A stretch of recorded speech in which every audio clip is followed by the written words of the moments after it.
Hello guys. Welcome to Pakistani real action. तो कैसे हैं आप सब? उम्मीद है आप सब बढ़िया होंगे और मजे में होंगे। मेरा नाम है मुदस्सिर। हाँ, मुबशर सो गाइस, आज वीडियो का टाइटल है भारत ने चाइना को सिंग की एक्सपोर्ट रोक डाली। सिंह की क्या? मतलब भारत ने चाइना की सिंग एक्सपोर्ट पर मतलब जो है वो रोक लगा दी है। क्या हुआ चाइना को? तो भारत इन दिनों मैं कहता हूँ उठा उठा के मार रहा है, इतना उसके साथ ऐसी ऐसी चीजों पर बैन लगा रहा है। मतलब भारत शायद उसको एक्सपोर्ट करता था तो उस पर लगा। क्या हुआ देखते हैं।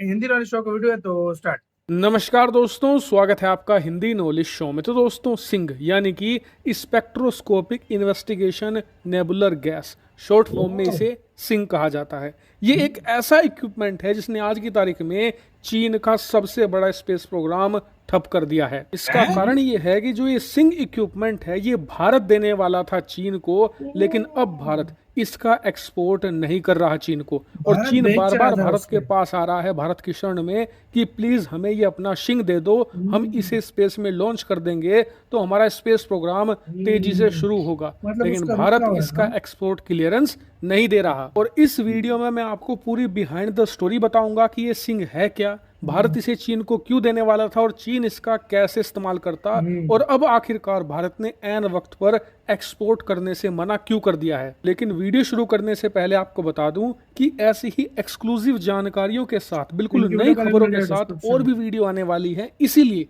चैनल को जरूर सब्सक्राइब कर लेना। चलिए वीडियो की शुरुआत करते हैं। तो दोस्तों, इस पूरी कहानी की शुरुआत होती है आईएसएस से, यानी कि इंटरनेशनल स्पेस स्टेशन से। आप सभी लोग इसके बारे में जानते होंगे।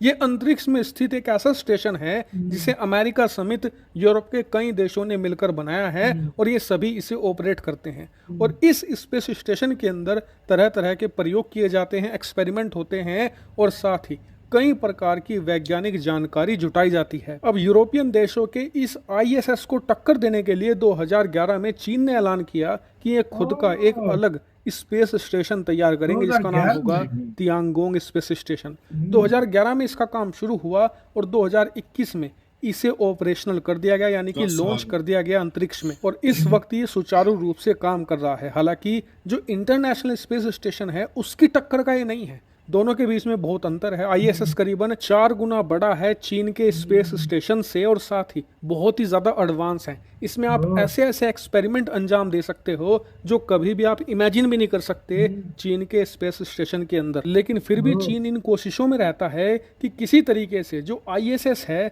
उसे वो अपने तियांगोंग स्पेस स्टेशन से हरा दे, उसमें ऐसे एडवांस एक्सपेरिमेंट करे कि पूरी दुनिया देखती रह जाए और सभी ये कहें कि बिल्कुल चीन का स्पेस स्टेशन दुनिया में सबसे ज्यादा बेहतरीन है। इसी को लेकर चीन ने पिछले कुछ सालों में प्रयास शुरू करे और इन्होंने कई देशों के साथ स्पेस में कोलैबोरेशन शुरू किया। इन्होंने भारत, रूस, इसके अलावा कई और देशों को कहा कि आप ऐसे इक्विपमेंट तैयार कीजिए जिनकी मदद से हम चाइनीज स्पेस स्टेशन के अंदर बहुत ही अल्ट्रा एडवांस लेवल के एक्सपेरिमेंट अंजाम दे सके और ऐसी खोज कर सके जो अब तक अमेरिका और यूरोपियन देशों का आईएसएस नहीं कर पाया है। चीन के इसी कोलैबोरेशन के अंदर 2019 में दुनिया भर से करीबन 23 इंस्टीट्यूट 17 देशों से सेलेक्ट किए गए और इन्हें अलग अलग प्रकार के काम दिए गए। जैसे कि भारत के इंडियन इंस्टीट्यूट ऑफ एस्ट्रोफिजिक्स ने रशिया के astronomy of the Russian academy of science के साथ मिलकर एक नए उपकरण का निर्माण किया जिसका नाम था spectroscopic investigation of nuclear gas, जिसे नाम दिया गया शॉर्ट में सिंग। अब आप सोच रहे होंगे कि इस सिंग का काम आखिरकार है क्या, क्यों ये इतना इंपॉर्टेंट है? तो मैं आपको बता देता हूँ। देखिए, इस सिंग का बहुत ही सिंपल मैकेनिज्म है। अंतरिक्ष से जो लाइट आती है उसे लेना और फिर उसे कई अलग अलग हिस्सों में तोड़ देना। फिर उसके बाद उनमें से ये चुनेगा अल्ट्रा वायलेट रेडिएशन को और उसे स्टडी करेगा, जिसकी मदद से हम ये पता लगा सकते हैं कि अंतरिक्ष में जो सितारे हैं उनकी मौत कैसे होती है, उनका जन्म कैसे होता है, जो इंटरस्टेलर गैसेज हैं वो कैसे बिहेव करती हैं, कैसे काम करती है अंतरिक्ष में। इससे आप समझ गए होंगे कि ये कितना ज़्यादा एडवांस लेवल का इक्विपमेंट है। और सबसे अमेजिंग बात यह है कि भारतीय छात्रों ने इसे मात्र $50,000 में ही तैयार कर दिया है, जबकि अगर आप यूरोपियन देशों में देखो सेम ऐसे ही इक्विपमेंट कहीं कहीं $100 मिलियन में तैयार किए जाते हैं। तो अब चीन ने वादा ये किया था कि आप इस इक्विपमेंट को बनाकर तैयार कर लीजिए, उसके बाद हम इस इक्विपमेंट को अपने खुद के खर्चे पर फ्री में अंतरिक्ष में भेजेंगे और जो हमारा ओ, तियांगोंग मतलब भारत स्पेस को एक स्टेशन टास्क है दिया वहां था, पर मतलब इसको इसको इंस्टॉल किया जाएगा, जिसके भारत बाद से ये भाई। अंतरिक्ष की स्टडी करेगा। रोज लेकिन बाहर में अब जाओ, हुआ यह है कि बाहर में इक्विपमेंट जाओ। तो बनकर तैयार हो गया, बोला लेकिन बाहर में जा भारत भाई। इसे रिलीज नहीं कर रहा। भारत सरकार इसे जो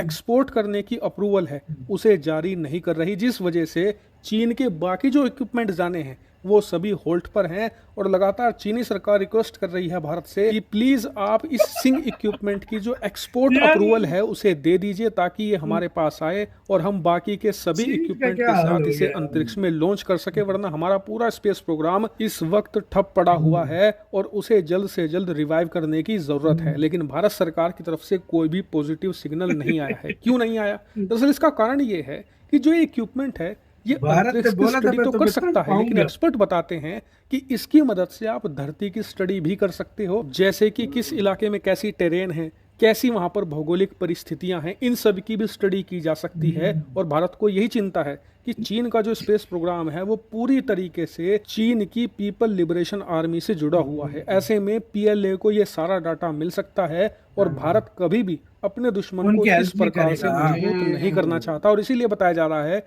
कि भारत फिलहाल इस सिंग इक्विपमेंट को एक्सपोर्ट अप्रूवल नहीं दे रहा है। भारत इस पूरे मामले की और स्टडी करना चाहता है। और ऐसा नहीं है कि सिर्फ भारत ने ही इक्विपमेंट नहीं भेजा है, जापान और यूरोप के भी कुछ देश हैं जिन्होंने भी कोलैबोरेशन किया था, उन्होंने भी इक्विपमेंट अब तक नहीं भेजे हैं, क्योंकि सबको चीन की स्पेस एजेंसी पर शक है। हालांकि अब आपका सवाल होगा कि भारतीय छात्रों ने इतनी मेहनत करी है, इतना एडवांस इक्विपमेंट बनाया है, ये तो बड़ा बड़ा बेकार हो जाएगा, यार उनका क्यों ना पाला। हम धरती से ही इसका इस्तेमाल शुरू कर ले। तो देखिए ऐसा नहीं हो सकता, क्योंकि जब लाइट धरती की तरफ आती है ना, तो हमारा जो धरती का वातावरण है वो लाइट को तो आने देता है, लेकिन जो अल्ट्रा वायलेट रेडिएशन होता है उनको उसे रोक फिल्टर आउट कर देता है, बाहर की तरफ उसे फिल्टर कर देता है, वो धरती पर आ ही नहीं पाता। और इसीलिए आपको वो अगर आए तो अल्ट्रा तबाही वायलेट हो की जाए, स्टडी अल्ट्रा करनी है वायलेट तो की, हाँ अंतरिक्ष में तो जाना ही पड़ेगा। लेकिन मेरे हिसाब से हमारी इसरो इतनी केपेबल है कि इसका कोई ना कोई सोल्यूशन ढूंढ सकती है। हालांकि आप मुझे एक ऐसा सोल्यूशन कमेंट करके बताइए जिससे कि छात्रों की मेहनत बर्बाद ना हो।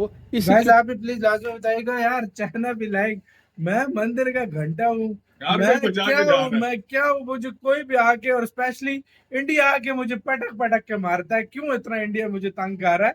और इंडिया भी लाइक मैं तुम्हें तड़पाऊंगा, तुम्हें मैं नहीं छोड़ूंगा भाई। तुम्हें जितना- तकलीफ पहुंचेगी, तुम्हें मैं तकलीफ पहुंचाऊंगा पहुंचेगी। तुम्हें इमरान तकलीफ। खान का डायलॉग है ना, डायलॉग है। एक डायलॉग है कि भाई मैं तुम्हें तड़पाऊंगा, तुम्हें तकलीफ पहुंचेगी, पहुंचाऊंगा मैं तुम्हें।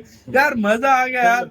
मतलब भारत ने पहले उसके साथ काम शुरू किया, बाद में और देशों ने भी, और भारत ने भी लात मार दी। भाई ये और इस बात से आइडिया लगा लो कि इंडिया किस लेवल पे काम कर रहा है, ऐसी ऐसी गैसेस मतलब जो कैसे भी क्या ऐसा काम कर रहे हैं, ये देख ऐसी लो। चीज बना और ली है। वाकई में ये सिर्फ कुछ ना और कुछ उसको जुगाड़ निकाल अभी लेगा चाइना सब भारत कुछ के आगे करने का। हाथ जोड़ रहा है, लेकिन भारत उसको नहीं दे रहा। असल भाई में जाहिर यार बात देखो है, इंडिया के लिए भी भारत नुकसान है क्यों ना। देगा? पीएलए हाँ। उसको यूज करे, हाँ। भारत को आगे आगे फ्यूचर में नुकसान दे, तो भारत क्यों नहीं दे करना इस चीज चाहिए। को?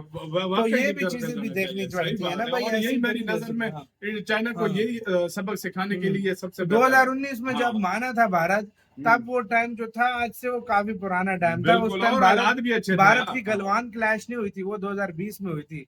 और अभी 2023 चल रहा है, तो पहले भारत अपने चाइना जो है अपनी सीमा विवाद खत्म करे तब बात करे। बिल्कुल। अपना बहुत ज्यादा ख्याल रखना तो यार।